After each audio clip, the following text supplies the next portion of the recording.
let's work with intersecting chord theorem for this lesson. All right. The very first thing that you have to remember, and I have it written here for you in this diagram, and this is the relationship with the intersecting chord theorem, that basically it says that this length AP times PB, okay, that's the chord that's been intersected by the line DC at the point of intersection of P, equals to the line segment part of the DC, DP, and the other side, PC.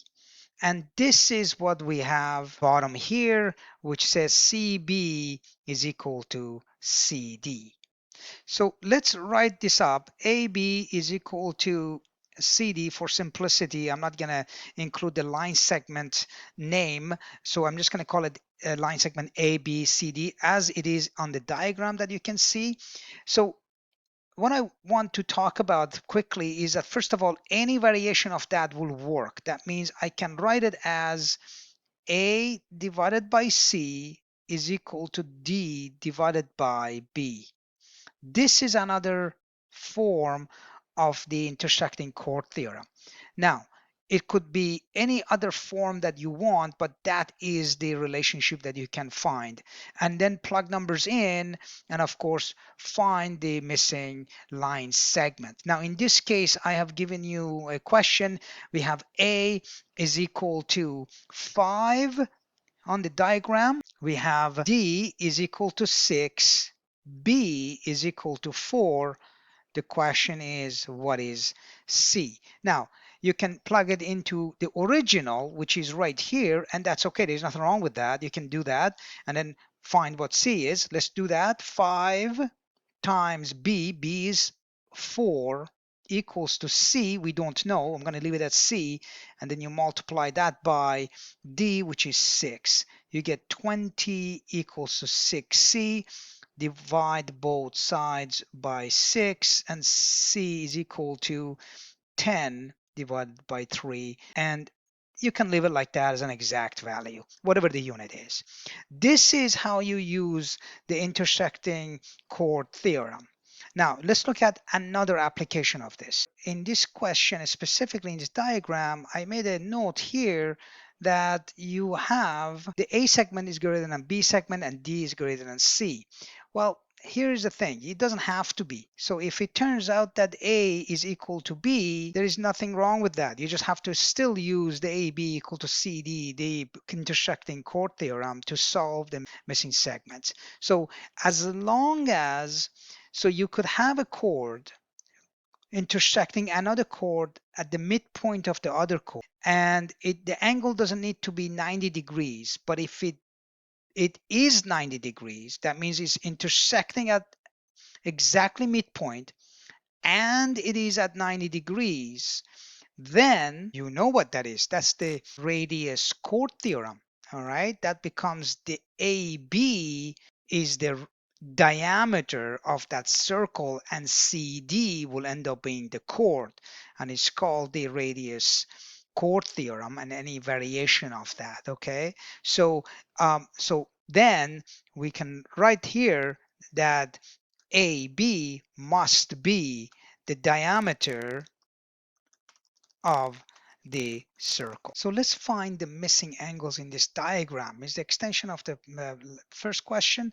So I have created this diagram on purpose so that it confuses you the first time you look at it. But I want to walk you through how you can locate the arc, the intercepting arc that is opposite of the given inscribed angle or a central angle.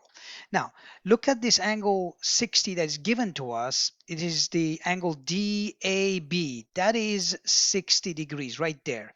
Now, the opposite intersecting arc is DB. Do you see that right there? Okay, now, are there any other inscribed angles that they are opposite of that DB, the intersecting arc? Well, here it is, right here. That's the angle, right? It's almost like a hockey player taking a shot at a goal. The goal is DB, And that's what that is right there. So according to the rules, the two inscribed angles opposite the same arc must be equal to each other. Therefore, angle DCB is equal to, again, 60 degrees. Very good. Now, look at the angle DOB. All right, so this is the angle we're looking at right now, right there. All right, now that's a central angle. Is it sharing the same arc, intersecting arc of DB? Sure it is. Now, the rule between an inscribed angle and a central angle sharing the same arc is the central angle is double the inscribed angle for that. All right, so in this case, the central angle must be double the 60 degrees, and that would be 120 degrees.